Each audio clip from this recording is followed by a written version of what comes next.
So now, how does Dr. Sebi cure these diseases? He selects from the forest the plants that are going to resonate with you and bring you to a higher level than that of spirituality. He's going to connect you with life. And now you're not going to make... Dr. Sebi had a clear message for the world. If nature didn't make it, don't take it. This statement wasn't just advice. It was the core of his philosophy, his lifelong mission.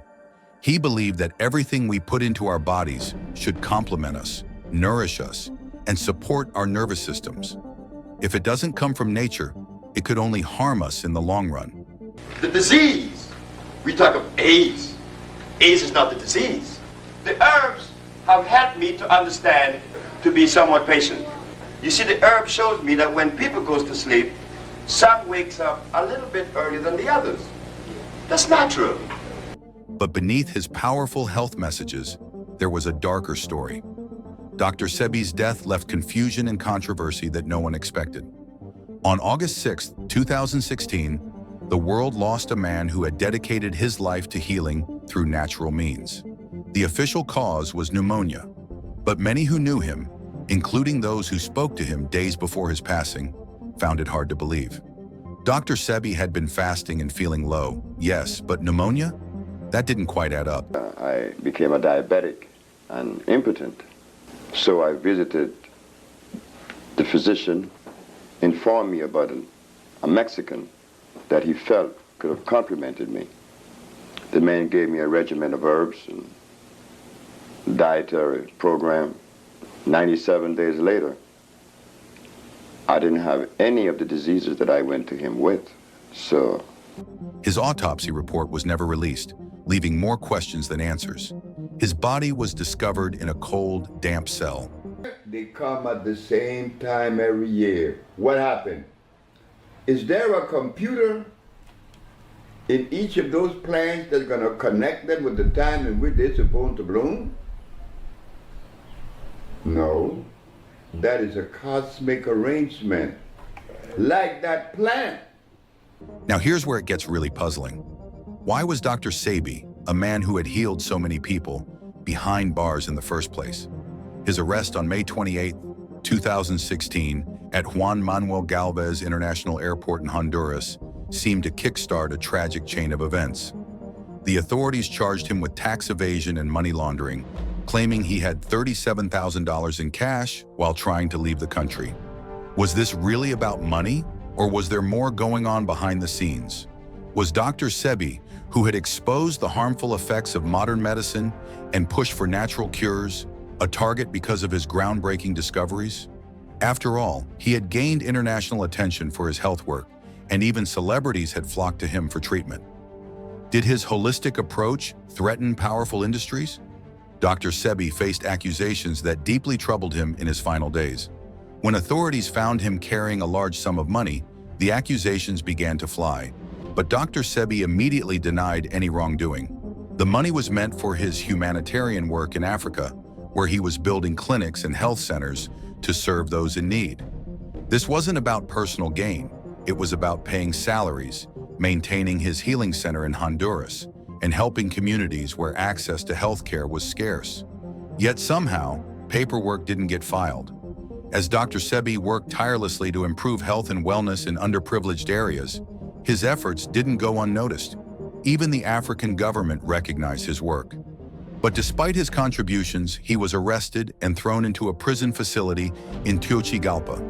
There, his health rapidly declined. It became clear that this wasn't just a battle of legalities. It was a fight for his life. The molecular structure is incomplete. It's an acid-based vegetable. Okay. If broccoli was made by nature, I would be eating it. But there are other products that aren't made by nature, but they are not poisonous as broccoli. Okra is one. Spinach is another. What about cauliflower? Oh, that mother gonna rob you of your minerals. Inside the prison, Dr. Sebi faced harsh conditions. He had limited access to food, water, sunlight, and fresh air. His health was already delicate, and being denied proper medical care made it even worse. For someone who spent his life healing others, this was a cruel irony. As his condition worsened, it was hard not to wonder who had betrayed him. There were whispers that those who were supposed to have his back had let him down. Dr. Sebi's legal team fought fiercely, working day and night to secure his release on humanitarian grounds. They knew the clock was ticking. The team, consisting of skilled and experienced lawyers, pulled together every piece of evidence they could find to build a solid defense. They combed through every detail, ensuring they left no stone unturned. But despite their tireless efforts, the prosecution seemed determined to keep Dr. Sebi behind bars. The prosecution showed Dr. Sebi as a flight risk, claiming he had the means to escape and avoid the charges. They even alleged that he had tried to bribe officials for his release, a claim his legal team firmly denied. The evidence against him was weak, but the prosecution seemed set on discrediting the man who had spent his life healing others. Despite the overwhelming efforts of his legal team and the appeals from his loved ones, Dr. Sebi remained in prison. His health continued to deteriorate, and as the days turned into weeks, the situation grew more dire. His team argued that his chronic health issues made it dangerous for him to remain in such conditions, but their pleas fell on deaf ears. As his health worsened, the world began to realize that this wasn't just about legal accusations anymore. Dr. Sebi's life was hanging in the balance, and the forces working against him seemed relentless. Dr. Sebi's final days were in pain, isolation, and injustice. As his health crumbled, his body began to shut down. His loved ones, the people closest to him, were kept at a distance. They could only stand by helplessly waiting for answers, while Dr. Sebi's condition worsened behind bars. Those who loved and supported him did everything in their power to help. Pleas to the authorities, attempts to secure his release, but none of it seemed to matter. The authorities didn't listen, didn't budge. Dr. Sebi was left alone to suffer. His condition was dire. He was cold, freezing even, as if the life was draining out of him faster than anyone could react. Yes, he had a cough. Everyone could hear it. But more than anything, Dr. Sebi was cold. It was as if the 2-week fast he had undertaken pushed his body to the edge, and nobody cared enough to pull him back. The world outside was enraged. Dr. Sebi's supporters, his followers from across the globe, could not believe the news that was coming out of that jail cell. They objected fiercely to the authorities, demanding immediate action. How could someone like Dr. Sebi, a healer, be left to rot without care, without basic human rights? It was a question on everyone's lips, but the answer was devastatingly clear. Despite the outrage, despite the protests, the authorities refused to act. The cold truth was that Dr. Sebi was being left to My die. approach is an intracellular cleansing. Something is of usefulness in my structure, in my biological structure. It must necessarily be electrical. People began to wonder if it wasn't just the charges that led to his death, but rather the conditions of the jail itself. The refusal to provide proper medical care, harsh treatment in an environment that stripped him of the very essence of life. Rumors started swirling. Some claimed that his death wasn't natural, that someone had played a role in his demise. A confession had emerged, though names are being kept quiet as investigations continue.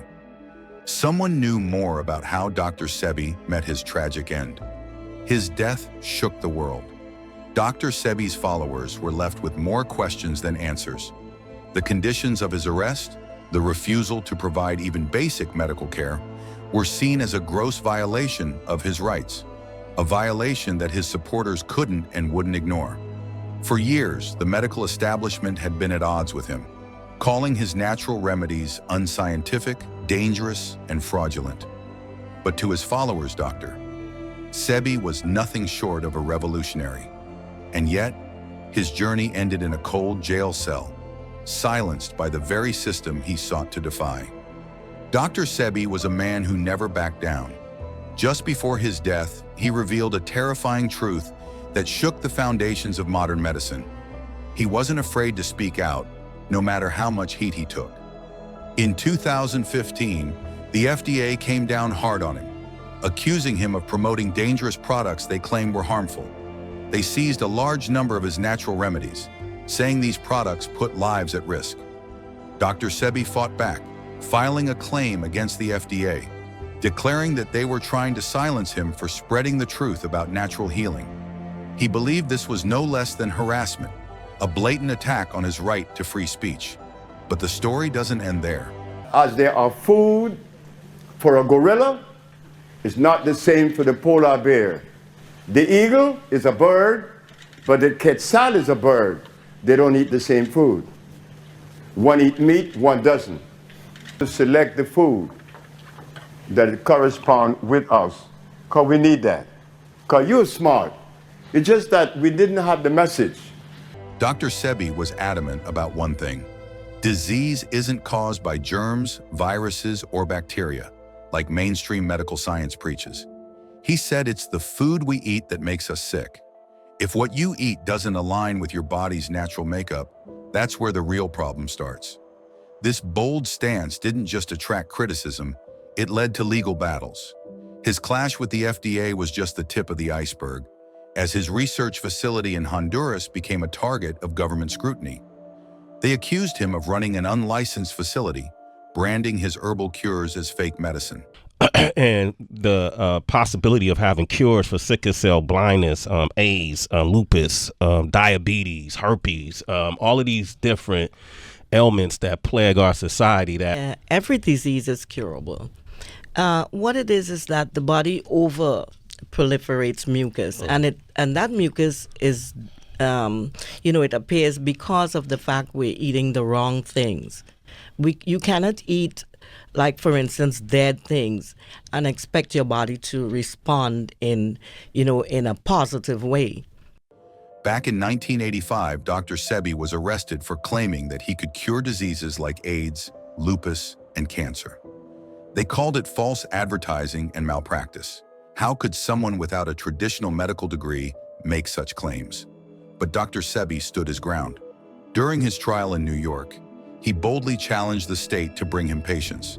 He had the confidence and evidence to back up his claims, and the court couldn't ignore the results. He knew that his herbal remedies were a threat to the pharmaceutical industry, which feared that his natural solutions could undermine their profit-driven business model. He kept on delivering his message and healing the sick, even as the controversy surrounding him grew. He wasn't just fighting the FDA and the pharmaceutical giants. He was battling an entire system designed to suppress alternative medicine. Usha, his partner, once said she got a call. Someone told her they believed Sebi was poisoned while in prison. Some believe Dr. Sebi's death was not a simple accident, but an intentional, strategic move to silence him. His voice, his work, was a threat to those in power. His natural remedies challenged the very foundation of the pharmaceutical business. A billion-dollar industry with everything to lose. Think about it. Dr. Sebi wasn't just curing illnesses. He was changing the way people thought about health. He taught us that we don't need chemicals. We don't need synthetic drugs. The body can heal itself naturally with the right herbs, the right diet. That message? It was dangerous to those who make a profit off of sickness. And when you're a threat to powerful industries, they'll do anything to stop you. Was Dr. Sebi a victim of a larger conspiracy? We may never know the full story, but one thing is clear. His work, his legacy, lives on. The powers that be may have tried to silence him, but they couldn't stop the movement he created. Natural healing, holistic health, these ideas are still spreading, and more people are waking up to the truth. But I know what this one means. When you're cosmically connected, meaning that you're going to obey the laws of life. Yes, and because you are obeying that law, that natural law, your body would recuperate again and it would keep you without distress. Dr. Sebi's death left a void, one filled with questions and suspicions, but his vision will never die. He sparked a revolution, and no amount of conspiracy can extinguish that fire.